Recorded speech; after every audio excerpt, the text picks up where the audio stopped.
The champagne bubbles caught the office lights like tiny diamonds as Leo Martinez raised his phone to capture the moment. Around him, his new colleagues at Nexus laughed and clinked glasses, their faces glowing with genuine happiness.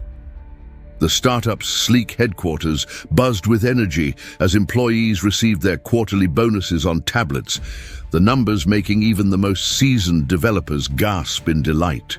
"I can't believe they pay us for this," Leo whispered to Sarah, a senior developer who'd been showing him around. "This place is absolutely perfect." Sarah smiled and nodded, but Leo noticed she glanced nervously at the ceiling when the lights flickered violently for just a moment. The entire floor went dark for half a second before the power restored itself, yet nobody seemed concerned except for one person. Leo's eyes followed the CEO, Marcus Chen, who had been laughing heartily just moments before. Now, Marcus was staring at his smartwatch with an expression Leo had never seen on anyone's face during a celebration. Pure panic, raw terror, the kind of fear that grips someone when they know disaster is one heartbeat away. The moment passed so quickly, Leo almost convinced himself he'd imagined it. Marcus's smile returned instantly, and he raised his glass to make another toast about innovation and family values. But Leo had seen that look, and something cold settled in his stomach despite the warmth of the party around him. 3 days later, Leo was diving deep into Nexus's codebase when he hit his first wall. Access denied. The error message was unlike anything he'd seen before, decorated with a small ghost icon and the words, "Phantom Protocol, authorized personnel only." He tried different approaches, but every path to the core infrastructure led to the same digital dead end. "Oh, you've met the ghost," Sarah said when Leo asked about it during lunch. Her voice dropped to almost a whisper. "Legend has it, there's this programmer, Daniel something, who built the original system. Nobody's ever actually seen him, but they say he's still here somewhere, maintaining everything behind the scenes." Leo laughed. "Come on, that sounds like office folklore. Every tech company has stories like that." But Sarah's expression remained serious. "I've been here 3 years, Leo. I've never seen him, but I've seen his work. Every major system update, every critical fix, it's all attributed to user D4N13L. And trust me, whoever he is, he never sleeps." That night, Leo stayed late to explore the system logs. What he found made his blood run cold. The user D4N13L showed continuous activity, 24 hours a day, 7 days a week, for the past 4 years. Not just casual maintenance, but desperate, urgent fixes happening every few hours. System crashes prevented at the last second. Memory leaks patched in real time. It was like watching someone trying to hold together a house of cards during an earthquake. The infrastructure underlying all of Nexus's success was a disaster waiting to happen. The original code was brilliant, but unstable, a prototype that had never been properly rebuilt. Every feature they'd added over the years was like stacking blocks on a wobbling foundation. Without constant intervention from D4N3L, the entire company would collapse within hours. Leo's investigation led him to security footage from the building's early days. In grainy black and white, he watched a thin young man with kind eyes and brilliant smile accepting a job offer from Marcus. The timestamp showed it was 4 years ago. Daniel Rodriguez, the caption read, lead systems architect. The next footage was from 6 months later. The same man, but transformed. Hollow cheeks, dark circles under his eyes, the light gone from his face. He was being escorted by security to a restricted area Leo had never seen before. The timestamp showed 2 a.m. The final frame showed Daniel looking back at the camera with an expression that would haunt Leo's dreams. When Leo confronted Marcus about Daniel, the CEO's mask slipped for just a moment. "That's a very dangerous line of inquiry, Leo. We all make sacrifices for success. Some of us sacrifice our weekends, others their personal relationships. Daniel made a different choice." Marcus leaned forward, his voice becoming paternal. "You have an incredible future here. Don't let curiosity destroy something beautiful. But Leo couldn't stop. He'd seen the fear in Marcus's eyes during the celebration, the same terror he'd glimpsed in that security footage. Using his access credentials and some creative coding, he bypassed 3 layers of security to reach the basement level. The building schematics claimed didn't exist. The elevator descended far longer than it should have. When the doors opened, Leo expected to find server rooms. Instead, he discovered something that broke his heart and changed his understanding of human cruelty forever. The basement was part high-tech prison, part makeshift apartment. Dozens of monitors cast an eerie blue glow over a space that had clearly been someone's home for years. A narrow bed sat in one corner, surrounded by empty energy drink cans and food containers. The air smelled stale and hopeless. At the center of it all sat Daniel Rodriguez. Though Leo barely recognized him from the old footage, he was painfully thin, his skin pale from years without sunlight.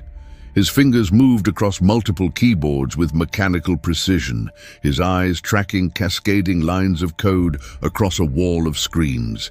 He looked like a ghost of the brilliant young man Leo had seen in those early videos. "You shouldn't be here," Daniel said without turning around, his voice hoarse from disuse. "They'll fire you, maybe worse." His hands never stopped moving, typing with the desperate urgency of someone defusing a bomb every few seconds.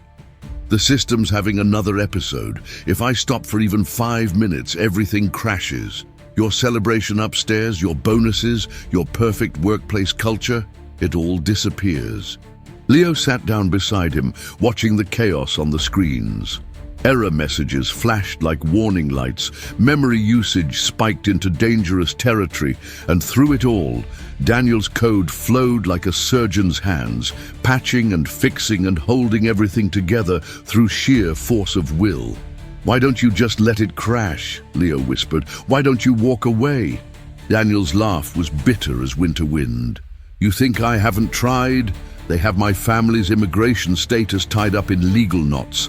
My sister's medical treatment depends on the insurance this job provides. My contract has clauses you wouldn't believe, non-compete agreements that would prevent me from working anywhere in tech again. I'm trapped, Leo. The golden cage upstairs is paid for with my life down here."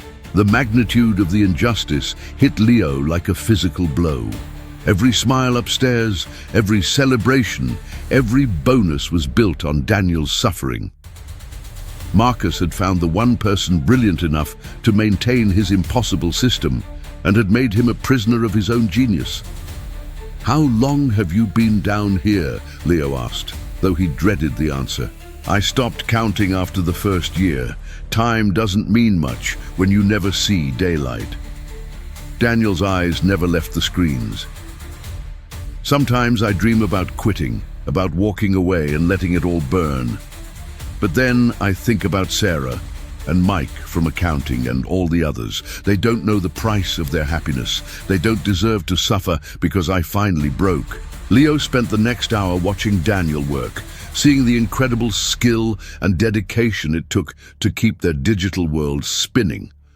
This wasn't just maintenance. It was artistry, born of desperation, genius constrained by chains of legal and emotional manipulation. "There has to be a way out," Leo said. "What if we documented everything? What if we showed the world what's really happening here?" Daniel's hands paused for the first time since Leo had arrived. "You destroy everything. The company would collapse overnight. Hundreds of people would lose their jobs, their families, their dreams, their futures, all gone because you couldn't live with an ugly truth." The weight of that responsibility settled on Leo's shoulders like lead.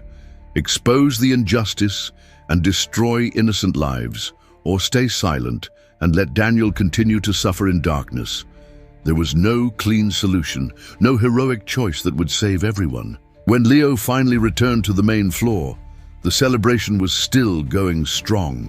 His colleagues were planning weekend trips with their bonus money, talking about the new features they'd build, dreaming about the company's bright future.